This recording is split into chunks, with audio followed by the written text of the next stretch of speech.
Assalamualaikum warahmatullahi wabarakatuh. Alhamdulillahirabbil alamin wassalatu wassalamu ala asyrofil mursalin sayyidina Maulana Muhammadin wa ala alihi wa sahbihi asma'in nama ba'du. Ingkang sangat kula hormati Kiai Haji Dr. Insinyur Salahuddin sedanten keluarga Mbah Hasyim, sedanten dzurriyyah. Niki wonten putri, wonten bulik-bulik, wonten Gus Umar, wonten Bu Lili, wonten sedanten semua alumni, semua santri-santri yang kami cintai.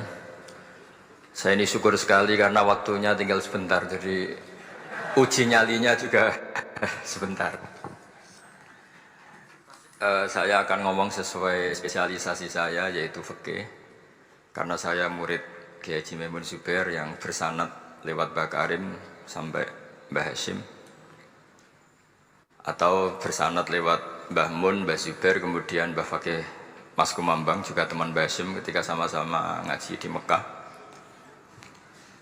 Saya akan mengkagumi Gus Dur dari segi fikih. Ketika Gus Dur dilengsarkan dari presiden, yang paling saya kenang dan para ulama seluruh Indonesia, mungkin seluruh dunia mengenang adalah keberhasilan Gus Dur mengelola konflik itu tidak pertumpahan darah.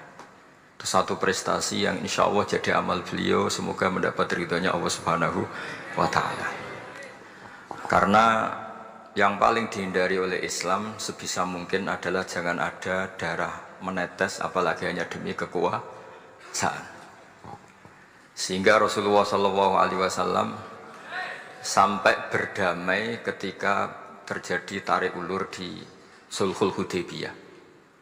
Saat itu Suhail bin Amr memberi sekian poin yang mendikte Rasulullah, semuanya merugikan Rasulullah.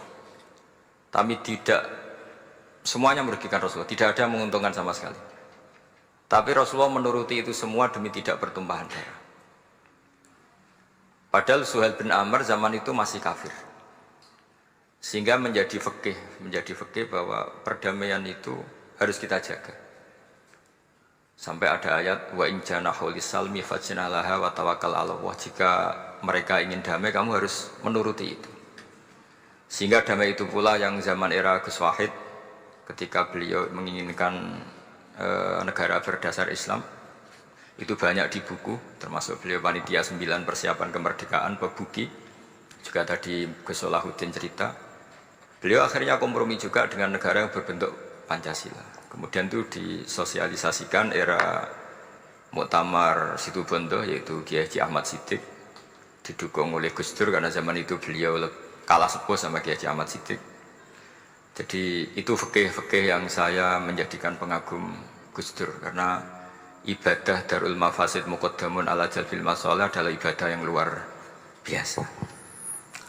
Berikutnya saya mohon sama Kiai Haji Salahuddin Wahid berkenan saya cara berpikir begini untuk Gus Dur. Jadi saya ini dari keluarga Kiai, saya juga senasab dengan keluarga Mbah Hasyim karena sama-sama turunan Mbah Sambu Lasem. Jadi beliau adalah Abdurrahman bin Wahid bin Hasyim bin Asy'ari bin Wahid lagi, terus bin Abdul Halim 2 sampai Mbah Sambu. Kira-kira nasabnya sama dengan saya, dengan Mbah Hamid yang dari jalur itu. Saya mau bercerita begini, watak seorang cucu itu biasanya mengalir dari pikiran besar mbah-mbahnya atau leluhurnya. Karena setiap mbah-mbahnya pasti berdoa dzurriyyatan thayyibah, yaitu anak cucu yang baik. Saya sengaja di sini bawa kitab yang ditulis oleh Muhammad Asad Shihab, seorang Libanon. Menulis bahwa Mbah Hasyim Asy'ari adalah terhitung sebagai mujaddid, sebagai pembaharu Islam, setidaknya di Asia sini atau di Indonesia.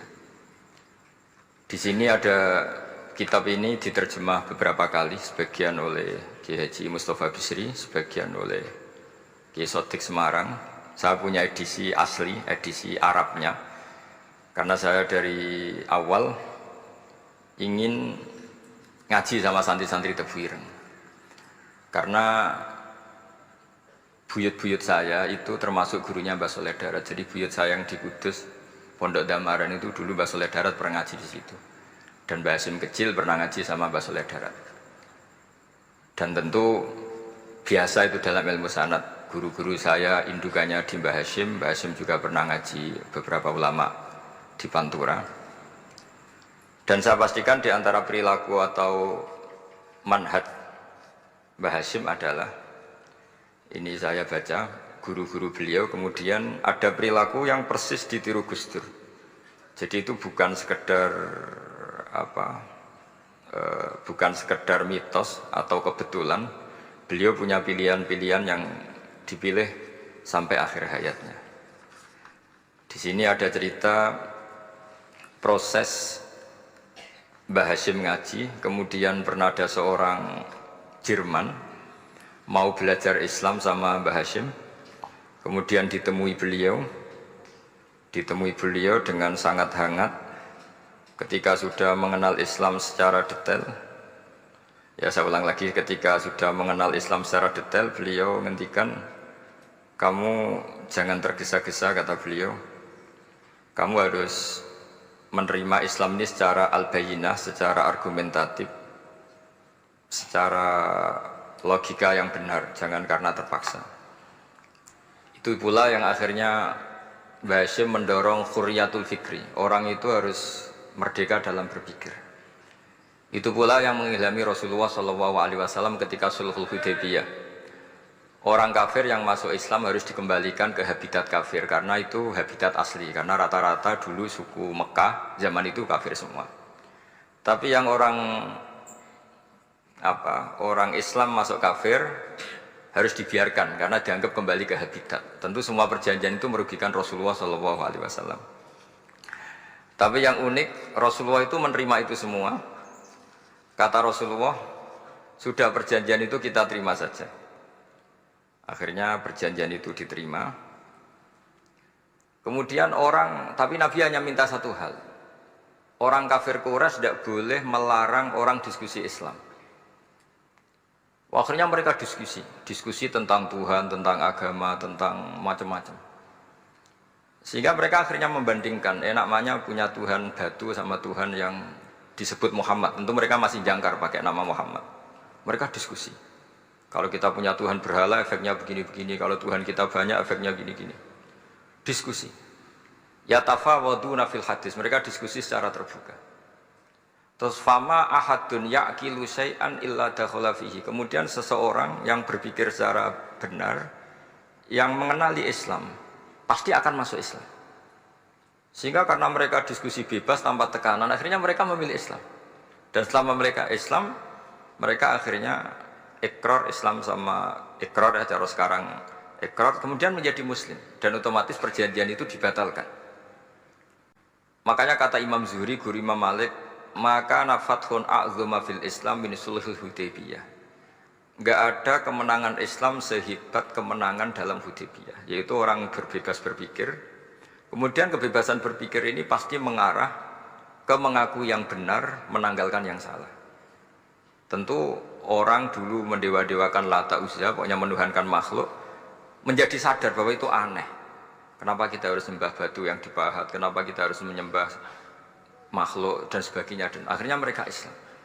Tapi dulu kalau suasana perang itu keinginan orang hanya ingin menang kalah. Jadi yang kafir itu hanya ingin menang, pokoknya jangan sampai kalah. Nggak pernah berpikir Islam itu apa. Di mana-mana perang itu ya pikirannya menang kalah.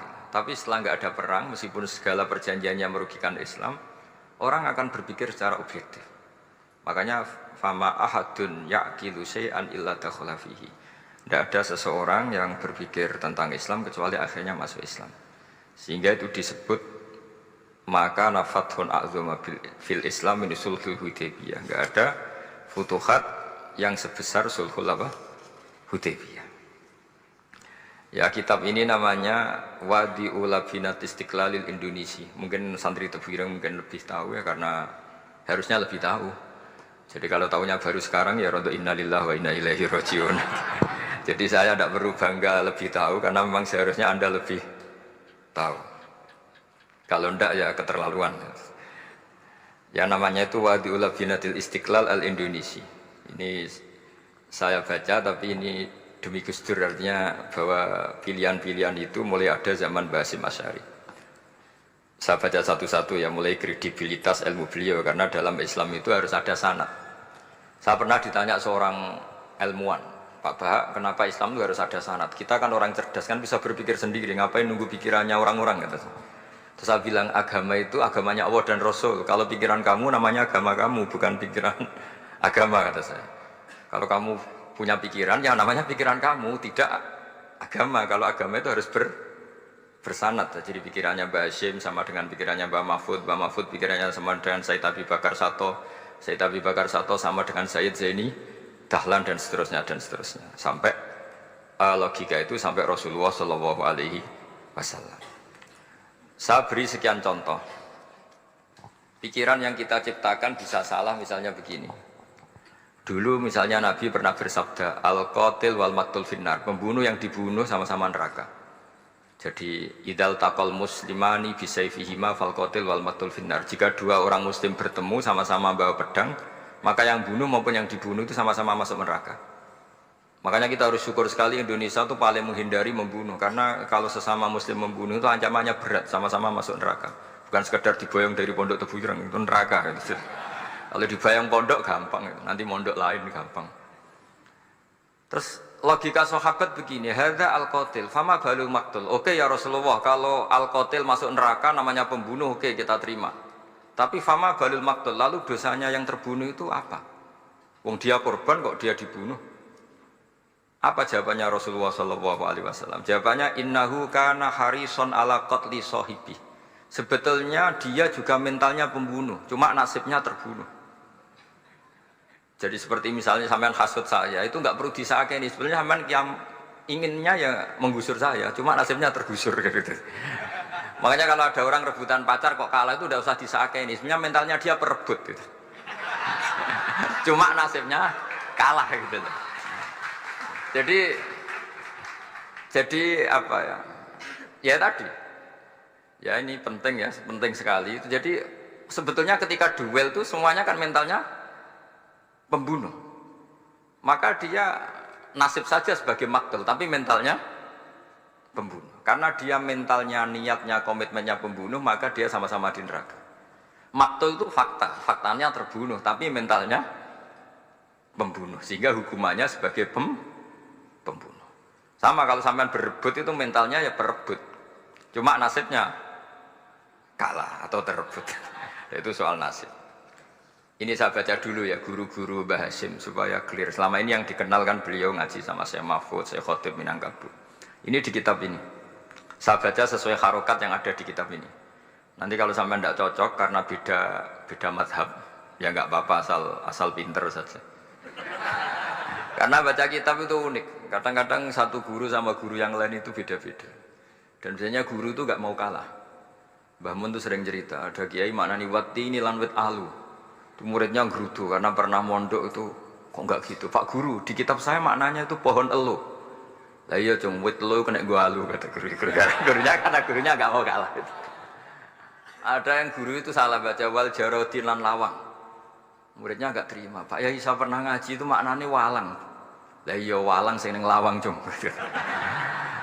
Itu memang kasus makna-makna di Jawa itu banyak. Karena awalnya memang wis rodok bodoni. Kenapa saya bilang bodoni? Yang bilang Mbah Mun makna Jawa ono bodoni ini ya. Karena watin itu kan nggak ada di Indonesia. Tapi kiai itu malu kalau gak iso maknani. Akhirnya wati ini wet elu. Tanyakan orang pakar ahli Jawa ya tidak tahu lo itu apa. Pokoknya butuh kiai itu ada lafaz ya ada maknanya. Padahal jenis itu nggak ada di Indonesia. Seperti haudat itu maknanya di Jawa sekedup. Sekedup itu rumah kecil yang ada di unta zaman dulu. Di Jawa ada enggak? Tidak ada. Kalau kamu tanya orang Jawa ini apa namanya? Namanya ya rumah kecil di atas unta. Tapi di Jawa dulu punya makna namanya apa? Sekedup. Jadi kiai Jawa itu luar biasa improvisasinya. Ya rodok bodoni itu. Lah yang sering bodoni itu bab halal haram, tapi bodoni apik. Yang tidak semua bodoni itu buruk, kadang wajib. Betul ya? Ini sama tergesola. Ini karena keahlian fikih saya juga barokahnya Mbah Hasyim Asy'ari supaya beliau senang. Beliau senang karena para nabi, para wali, para ulama itu tidak meninggal. Tadi kalau Mbak Anita bilang wafat itu kalau dalam bahasa Arab wafa yafi wafaan itu maknanya nuhoni. Nuhoni itu sudah memenuhi. Jadi sebenarnya memang nggak pernah ada orang mati itu. Jadi kita punya jatah umur, jatah rezeki sudah terpenuhi semua. Namanya wafat dari kata wafa yafi wafaan. Sesuatunya sudah penuh maka diambil. Kalau roh sendiri nggak pernah meninggal. Ya roh sendiri kalau Mbak Anita bilang kita memperingati kehidupan Gus Dur ya memang hidup karena tadi nggak ada siapapun bilang orang itu mati. Orang mati itu adalah jasad, rohnya diambil dari jasad. Roh sendiri ini nggak pernah berstatus mati karena makanya orang Jawa semua sepakat. Wong mati itu piye? Sing nyawane dijabut, jasadnya mati, nyawanya diambil. Kemudian nyawa ini yang mengalami dapat nikmat maupun dapat azab. Sehingga keyakinan ahli sunnah wal jamaah ini perlu didoakan karena menghadapi Allah butuh topangan doa dan doa itu nggak pernah salah karena otoritas doa itu milik Allah Subhanahu wa Ta'ala. Tidak bisa kamu nyemprit Allah ini sudah akhirat loh, amal nggak ada gunanya loh, tidak bisa. Allah tetap zat yang bisa mengabulkan doa siapa saja. Sehingga ahli sunnah berpendapat doa itu yanfa'ul mayyit, doa itu manfaat untuk mayit. Sehingga Mbah Hasyim Asy'ari ngarang secara spesifik risalah an ahli sunnah wal jamaah. Di antara yang paling pokok adalah doa yanfa'ul mayit, bahwa doa itu manfaat pada mayit. Ini saya hitung ya guru-gurunya Mbah Hasyim. Darus Salhat Muhammad Hasyim Asy'ari ini karangannya Asad Syihab, orang Libanon. Buku ini selesai tahun 72. Beliau lama sekali ikut ngaji di sini sama Mbah Hasyim. Tapi sebagai peneliti, beliau ke sini sudah alim. Ndak terus masih ngapalkan alif bata itu ndak, itu masih sudah alim. Darus Salhat Muhammad Hasyim Asy'ari fil Haramil Makki Syarif fi Makkah Al-Mukarramah alaihi ulama. Seterusnya beliau hitung ya. Amsalus Syekh Ahmad Amin Al-Attar wa Sayyid Sultan bin Hasyim wa Sayyid Ahmad Zawawi. Ya dihitung ya sudah berapa itu. Tapi beliau ke sana sudah alim loh. Jangan sampean kira kalau sampean ke sana itu jadi TKI repot nanti. Itu kata Mbah Mun kalau ada orang mau mondok Mekah. Tapi apa mondok Mekah wis alim dereng. Kersane pinter bahasa Arab Pak. Bakul es nang Arab pinter bahasa Arab kata Mbah. Jadi kalau beliau kalau sama orang belum alim mondok di Mekah itu agak duka beliau. Ya, Syekh Ahmad Amin Al-Attar, wa Sayyid Sultan bin Hasyim, wa Sayyid Ahmad Zawawi, wa Syekh Ibrahim Arab, wa Sayyid Ahmad bin Hasan Al-Attar, wa Syekh Said Al-Yamani. Ini yang gurunya Mbah Zubair juga, guru-gurunya keluarga sarang, wa Sayyid Husain Al-Habsyi. Ini mbah-mbahnya keluarga Habib Anis Solo. Jadi ya pokoknya keluarga besar Solo karena kita tahu Habib Anis itu bin Alwi bin Ali yang punya simtut Duror bin Muhammad bin Husain. Alladzi tawalla mansibal iftah hatta wafatul maniyah wa Sayyid Bakar Sato. Ini yang ngarangnya Anatul Talibin.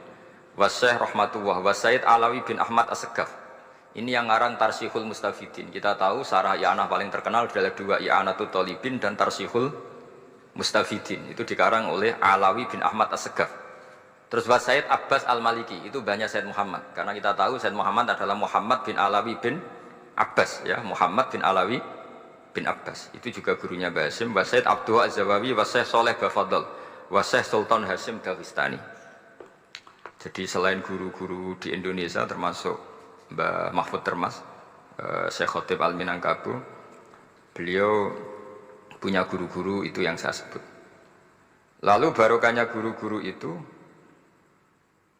ya, barokahnya guru-guru itu, Mbah Hasyim berpikir seperti itu, dan berpikir seperti itu yang mengilhami Gus Wahid, kemudian Gus Wahid mengilhami Gus Dur. Kenapa saya cerita ini? Supaya kamu tahu bahwa pikiran-pikiran besar Gus Dur itu ada sanadnya. Jangan sampai kamu berpikir Gus Dur cerdas, muka kan delok film lah, terus gue delok film kan ya repot gitu. Jadi makanya ini, karena banyak juga yang cerita Gus Dur sebagai budayawannya, sebagai demokratnya, sebagai pluralisnya. Yang cerita itu kan sudah ada, masa saya disuruh ceritain lagi? Jadi kalau sampean saya cerita itu lagi kan coro Jawa tahsilul hasil. Jadi ini itu tidak bidang saya. Bidang saya akan melihat Gus Dur sebagai cucu Mbah Hasyim siapa? Asy'ari. Ini saya baca ya. Ini bahasa Jerman tapi sudah diagak-agak Arabkan. Ma'al Muhandis Karel von Schmidt. Ini Mbah Hasyim. Jangan kira yang pernah berkawan ya, bersosialisasi dengan non muslim itu mulai Gus Dur, mulai Mbah Hasyim. Ini di halaman 108 kitab tadi, Wadi'ul Labinati Istiqlal Al-Indonesia. Kitab ini boleh sampean gasap kok. Nanti setelah ini tak bawa pulang atau sampean gasap enggak apa-apa. Ini santri-santri tafsir enggak apa-apa. Siap ya? Ya nanti bisa dibajak. Laqad kanat seterusnya hakon ziyarati ala Muhammad Hasyim maka dzalika fi yaumini 7 Juli tahun 1936. Fi maqarihi Tebu Ireng. Haitsu taqaltu indahu bil muhandis Karel von Smith. Wa kanatil fursa saikhal tahadus ma'ahu tawilan.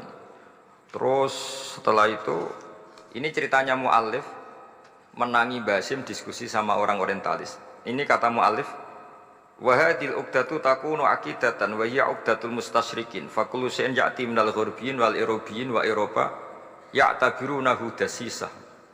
Jadi zaman itu Basim itu sering punya tamu dari Eropa, dari barat, dari macam-macam. Sumasta trodal muhandis terus sampai. Nah ini cerita saja betapa Basim itu perkawanannya luas sekali. Terus ini cerita akhirnya orang ini sampai masuk Islam. Ketika masuk Islam, di antara pesannya Mbah Hasyim, saya ulang lagi, di antara pesannya siapa? Mbah Hasyim itu beliau bilang kamu harus dipikir-pikir lagi katanya. Itu kan satu kearifan Mbah Hasyim ini saya baca karena saya takut ditegur ini. Saya juga nunggu surat kok tidak datang-datang ini kok, supaya cepat selesai. Ini bebas. Kalau ada surat malah kebenaran ini karena sudah mulai nyari-nyari. Ya jadi saya mohon nanti kitab ini bisa dikaji di sini. Nanti saya tinggal di sini ada cerita-cerita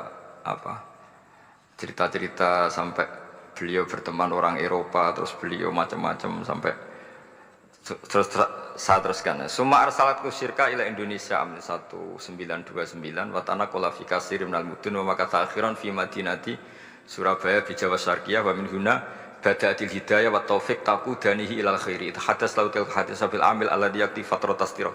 Jadi orientalis tadi ketika berteman Mbah Hasyim lama-lama tertarik oleh Islam. Ketika mulai tertarik dengan Islam, wa sya'ara bil istiqra aruhi wal amni tam wa kaifa ya'budu rabbahu ibadatan haqiqiyah. Terus mulai tertarik dengan Islam, terus konsultasi sama Mbah Hasyim. Jadi tertariknya barokahnya Mbah Hasyim. Orang ini kemudian wabakiyal muhandis itu insinyur Karel von Smith fi Indonesia hatnan dalatil harbul alamiyah sehingga perang dunia kedua selesai wa indama qawamal Indonesium didal hukmil al-Hollande fi harbil istiqlal am wa kana muhandis fi sufil Indonesian dafahu islamuhu liya syarika sak terus. Terus ini saya cerita, jadi Mbah Hasyim pernah mengislamkan orang Belanda, orang Jerman. Orang apa? Orang Jerman, terus orang ini hidup di Hamburg. Sampai akhirnya beliau dakwah Islam di sana. Jadi ini ini penting ya supaya sampean tahu bahwa Tebu Ireng mulai dulu adalah komunitas internasional. Ya, Tebu Ireng mulai dulu adalah komunitas internasional. Jadi terus ketika ngadepi Indonesia yang dijajah,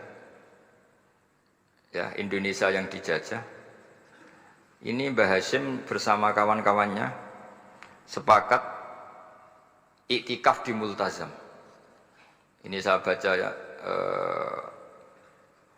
Wa akhiran istama'a ma'a nukhbatin min haula'i talaba min zalama alaihi al-had Muhammad Hasyim ala ayata ahadu wa yaqumu bi amalin fi lailatin lailan min laili syahri Ramadan.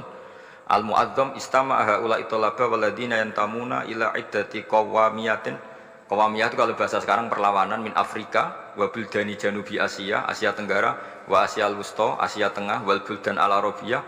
Wa kana al-had Muhammad Hasyim Asy'ari ahadahum. Wa waqafu jami'an amamal multazam bil Ka'batil musyarrafah. Wa ahadu wa aqsamul yamin ala yakum bil jihad fi sabilillah li ilahi kalimatil Islam wa tauhidil muslimin bin nasril ilmi wa tau'iyah wa tafaqquh fiddin talaban li mardatillahi ta'ala la yarjuna min wara'i dzalika malan wala mansiban li anfusihim.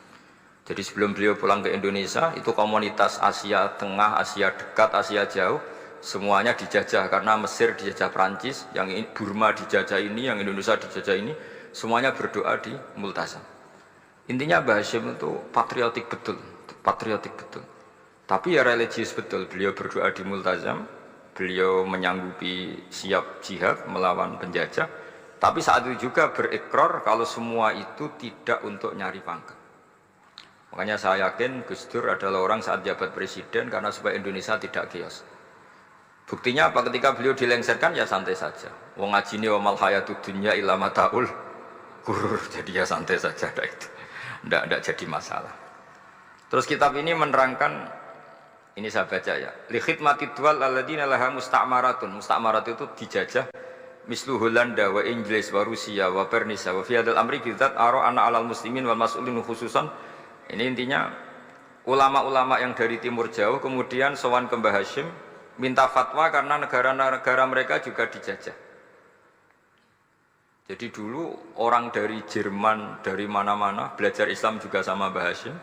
Yang negara-negara Asia Timur, Asia Dekat itu juga kalau konsultasi kemerdekaan juga sama siapa?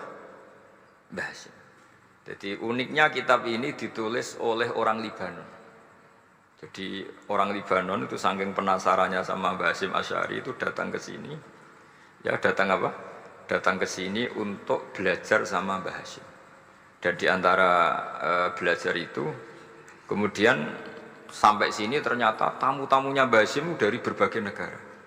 Mulai yang konsultasi cara memerdekakan negaranya karena ngalami dijajah sampai cara belajar Islam yang benar, termasuk tadi yang Karel von Schmidt tadi yang masuk Islam karena konsultasi sama Mbah Hashim, padahal dia orang Jerman. Terus di antara kelebihannya Mbah Hashim ini juga ditiru Gus Dur, wal haji Muhammad Hashim la yajidu kharajan ayuna kisau sami' wal mukhatab bal yurahibu bidzalik. Mbah Hashim orang yang enggak tersinggung ketika pendapatnya ditentang atau digugat oleh lawan bicaranya. Beliau santai, tidak terus ya tidak berontak, ya santai aja. Enggak terus angger dibantah, membantah kiai kualat, enggak, itu enggak ada sanadnya. Nah ini saya pastikan ya bahwa kehebatan Gus Dur itu kita enggak lepas dari barokahnya siapa? Mbah Hashim. Sekaliber Rasulullah SAW sebagai Sayyidul Khalqi, Sayyidul Anbiya al-Mursalin, beliau yang ngakui ana da'watu Ibrahim wa bisyaratu Isa. Aku hebat ngene iku barokah dungane Nabi siapa? Ibrahim. Maka ini sesuatu yang saya tekuni, jadi enggak salah kalau bicarakan Gus Dur ya harus bicarakan Mbah Hashim. Sama bicarakan Nabi Muhammad SAW juga harus membicarakan Jadduhul A'la yaitu Ibrahim alaihis salam. Jadi ini kitab bisa dipakai atau digasap ya enggak apa-apa. Artinya gini, gasap itu kalau saya ada ridho jadinya gasap, kalau ridho ya jadinya boleh. Dan menjadi gasap kalau nggak dipelajari. Ya, jadi kalau mau enggak terus tinggu jimat itu kita fokus bahak sakti, wah ya repot makanya ini. Nah kalau dipakai itu gasap. Tapi kalau nanti didiskusikan sama teman-teman, kemudian menjadi baik, menjadi luar biasa, saya ikut ngamal. Terus saya ulang lagi, saya teruskan. Ittisolatuhu. Ittisolatu itu komoditas beliau. Lahu ittisolatun wasi'atun wa mukatabatun ma'a katsirin min zu'ama'il alam al-islami fi dzalikal ahdi. Fi annahum Asy'abul Aziz As-Sa'alibi wa Sayyid Diyauddin wa Syairozi Adwul Injil terus beliau punya perkawanan besar di komunitas internasional termasuk Syekh Muhammad Abdul Karim Al-Khattabi wa Sayyid Alawi bin Thahir Al-Haddad Mufti Sultanati Johor. Ya, beliau berkawan dekat sama muftinya kerajaan Johor, wa Muhammad Ali wa Syaukat Ali bil Hindi, wa Muhammad Ali Jana Muhammad Iqbal. Muhammad Iqbal yang terkenal di India itu, wa Sayyid Hibaduddin Asy-Syahrastani, wa Wazirul Ma'arif Al-Iraqiyah. Beliau berteman sama PM Irak. Jadi kalau Gus Dur dari Mesir belajar di Irak, ternyata dulu mbahnya teman akrabnya Perdana Menteri apa? Irak. Terus banyak Waro'isu Majlis Tamyiz wa Sayyid Al-Alama Muhammad bin Aqil wa Sayyid Muhammad Jadul Maula wa Sayyid Muhammad Surur saat terusnya itu. Jadi ini nanti saya tinggal termasuk catatan-catatan ini saya mohon ridho dari Gus Solah dari supaya santri-santri sini belajar Mbah Hasyim lebih serius supaya gampang. Kenapa saya katakan harus seperti ini? Dulu Nabi Ibrahim itu diantara anak cucunya itu secara lahir ada yang tidak soleh. Karena anak cucu itu punya otoritas sehingga anak cucu ini yang menstatuskan Nabi Ibrahim. Sampai Allah sendiri yang meluruskan pengklaiman itu, yaitu ada ayat maka anak Ibrahimu Yahudiyah wala Nasranian, karena ada orang yang bernama Yahuda bin Yakub bin Ishak bin Ibrahim. Karena Yahuda punya pola tertentu dalam beragama, terus seakan-akan mbah-mbahnya paling ya begitu. Akhirnya Ibrahim pernah disetatuskan sebagai Yahudi. Sampai Allah sendiri yang ngintikan maka anak Ibrahimu Yahudiyah wala Nasrani. Sampai datang Rasulullah SAW yang memaklumatkan saya juga cucu Ibrahim orisinil. Dan saya pastikan Ibrahim itu bukan Yahudi tapi bapak tauhid. Semenjak itu Ibrahim dipulihkan namanya, bukan Yahudi tapi bapak tauhid. Yaitu diistilahkan Nabi millata abikum Ibrahim, semua tauhid adalah nginduk kepada Nabi siapa? Ibrahim. Nah saya ingin santri-santri Tebu Ireng misalnya nanti suatu saat jadi komunitas internasional, jadi orang keren komunitas internasional, itu bukan karena ingin gaya-gayanan terkenal, tapi ingin niru Mbah Hasyim bahwa itu awal dakwah Anda fil alam. Semua alam ini tentu butuh tauhid, butuh kebenaran, bukan gagah-gagahan sebagai orang populer. Terus persahabatan yang luas, misalnya Anda khusyuk terus kuper, ratau kancanan wong habis jadi wali gini terus kuper. Mungkin Anda tidak akan jadi wali karena sanadnya Mbah Hasyim itu perkenalannya luas. Sementara kamu milih kuper, gak pernah berteman orang, tapi sanadnya sampai Mbah Hasyim itu membingungkan sanad itu. Wong Mbah Hasyim tidak gitu kok kamu nyanatkan begitu. Jadi kalau santri Tebu Ireng mulai sampai yang kamar, terus ngobong dupo, terus memperkenalkan diri jadi wali. Nanti tonggo kamu ngira itu produk Mbah Hasyim karena kamu santrinya. Kan dianggap cerminan gurunya sampai Mbah Hasyim. Nah kalau ada yang teman-teman gitu harus dimaklumatkan itu sanad mungkotek. Bahwa sanad itu tidak benar. Ini kapan ini ditegur? Ini saya sudah mulai menunggu. karena ya repot ini kalau kelamaan ini nanti itu. Terus ini khazanahnya Mbah Hasyim. Khazanah itu ya perpustakaan kalau sekarang. Maktabatuhu. Tu'addu maktabatul khat Muhammad Hasyim Asy'ari min aghnal maktabat lihtiwaiha ala anfasil kutub. Jadi ini kadang harokatnya ya beda dengan bacaan saya, sama nanut bacaan saya saja. Di sini ditulis anfusil kutub. Selalu saya baca anfasil kutub karena maknanya kitab terbaik. Kalau kitab terbaik bacanya bukan anfus tapi apa? Anfas. Ya nanti kamu debat sendirilah sama teman-teman ini bacanya apa. Karena ini kadang harokatan. Kalau kadang harokatan itu repot. Sampai bantah itu kadang sungkan mbek sing aran, orang bantah kadang beda. Lah supaya selamat, iki ora saleh mu'alif, khotote sing goblok biasanya gitu korban. Biasanya gitu kalau untuk menyelamatkan kiai itu, wah ini yang ngetik yang salah. Padahal kadang kiai ini barang ya rodok salah tapi ya sembol. Daripada sultan sama kiai kan mendingan sama pengurus. Ya gitu ya sepakat ya. Jadi ya sudah terus. Ya saya baca. Tu'addu maktabatul khat Muhammad Hasyim Asy'ari min aghnal maktabat lihtiwaiha ala anfasil kutub al-ilmiyah al-islamiyah. Jadi kalau tadi yang diceritakan para kawan-kawan Gus Dur suka baca. Itu Mbah Hasyim itu kitabnya banyak sekali dan semuanya kitab terbaik. Min matbu'atin baik yang dicetak wa makhtutatin baik yang masih tulisan tangan. Athariyatin qadimah baik kitab-kitab yang sudah hampir punah karena saking lamanya. Wa tadummu hadil maktabah jullal kutub al-mu'allafah wal lughat al-arabiyyah wal indonesia wal jawiyah wal malaysia wa ba'dal lughat al-ajnabiyyah al-ukhra. Jadi zaman Mbah Hasyim itu perpustakaannya sudah ada bahasa Indonesia, bahasa Jawa, bahasa Malaysia, bahasa Inggris. Itu yang nulis orang Libanon. Sampai santrinya Mbah Hasyim tidak tahu innalillahi wa inna ilaihi rajiun. Maka ini yang kepertobatan ya saya kasih. Jadi ini saya biasa guyon, kesulitan ini guyon sama santri, saya tidak midatoni kiai, jadi ini guyon sama santri. Semoga guyonan ini manfaat. Wassalamualaikum warahmatullahi wabarakatuh.